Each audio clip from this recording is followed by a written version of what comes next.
Iran যুদ্ধ নিয়ে সংবাদ পরিবেশনকে কেন্দ্র করে আবারও মার্কিন মূলধারার গণমাধ্যমগুলোর কড়া সমালোচনা করেছেন যুক্তরাষ্ট্রের প্রেসিডেন্ট ডোনাল্ড ট্রাম্প। নিজের সামাজিক যোগাযোগ মাধ্যম ট্রুথ সোশ্যালে দেওয়া এক পোস্টে তিনি মার্কিন মিডিয়া এবং ডেমোক্রেট নেতাদের বিরুদ্ধে তীব্র ক্ষোভ প্রকাশ করেন।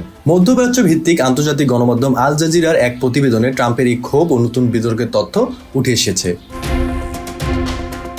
প্রেসিডেন্ট ট্রাম্প বিশেষভাবে new York Times, Wall Street journal এবং সিএনএন এর মতো প্রভাবশালী মার্কিন সংবাদ মাধ্যমগুলোর বিরুদ্ধে পক্ষপাতমূলক সংবাদ প্রকাশের গুরুতর অভিযোগ তুলে ধরেছেন।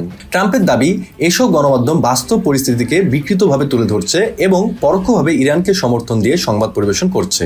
একই পোস্টে নিজের রাজনৈতিক প্রতিপক্ষ ডেমোক্রেটদেরও কঠোর ভাষায় কটাক্ষ করেন তিনি। ট্রাম্প লেখেন, ডেমোক্রেটস এবং মিডিয়া পুরোপুরি পথ হারিয়েছে এবং তারা সম্পূর্ণ পাগল হয়ে গেছে।